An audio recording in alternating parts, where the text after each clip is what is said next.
కూటమి అధికారంలోకి వచ్చాక ఎలా ఉంది? పవన్ కళ్యాణ్ అయితే బాగా చేస్తున్నారు. ఇంకా అంటే మనకి ఇప్పుడు పవన్ కళ్యాణ్ భూమిలో ఒక మొక్క చిగురులా వస్తుంది, అది వృక్షం అవ్వాలా, నీడ రావాలా, అంతవరకు వెయిట్ చేయాలి. ఇక్కడ పవన్ కళ్యాణ్ రాలేదు, ఏం జరుగుతలేదంటే ఇక్కడ ఇంతగా అవసరాలు లేవండి. చుట్టువైపులో ఉన్న అవసరాలు ఆయన తీరుతున్నాడు. ఇంకా ఇక్కడ అవసరం వచ్చినప్పుడు చేస్తాడు. ఇంకా బయట ఇంకా హైవే రోడ్లని ఇవన్నీ డెవలప్మెంట్ చేస్తున్నారు. ప్రతిదీ డెవలప్మెంట్ ఉంది. చూసిన వాళ్ళు ఒకలా, చూడని ఒకలా చెప్తున్నారు. ముందు ముందు ఇంకా 1 ఇయర్ అయింది ఆయన పదవిలోకి వచ్చి, ఇంకా డిప్యూటీ సీఎం హోదాలో ఉన్నాడు. ప్రతి ఒక్క పని ఆయన ఒక దాన్ని చూసుకుంటూ వస్తున్నాడు. ప్రతి పని అతని ఆధ్వర్యంలోనే జరుగుతుంది. ఏది అతని ఆధ్వర్యంలో జరగకుండా లేదు. ఇక్కడ ఉన్నా సరే ఇక్కడ ఏం జరుగుతుంది అన్నది ప్రతిరోజు ఇన్ఫర్మేషన్ ఆయనకి వెళ్తూ ఉంటుంది. పిఠాపురంలోకి ఏం కావాలన్నది ఆయన చూస్తూ ఉంటారు. మాకైతే ఇక్కడ ఇబ్బంది ఆయన వల్ల ఇబ్బంది ఏమీ లేదండి. కానీ ఇంకా ఇప్పుడిప్పుడే మన జనసేన పార్టీ నిలబడుతుంది కాబట్టి దాని మీద ప్రచారం వేరేగా ఉన్నాయి. కానీ అవన్నీ కరెక్ట్ కాదు. ఆయన చేసేవన్నీ కూడా మంచి పనులే.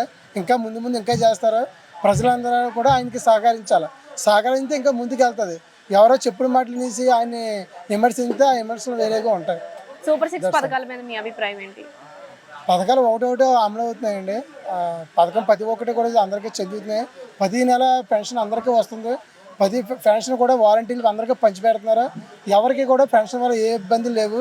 రేషన్ అన్నిటితో వస్తుంది. పది ఇంటికి కూడా నీటిపారుదల శాఖ అని చెప్పేసి ట్యాప్ కొలాలు ఇచ్చారు. ఎవరికి వాళ్ళకి ఎంచుకోమన్నారు. ఎవరిష్టం బట్టి వాళ్ళు ఎంచుకుంటే వాళ్ళు ఉంటారు. అది జనరల్గా మున్సిపాలిటీ తీసుకుంటుంది. పదవులు అన్నీ కూడా బాగున్నాయండి.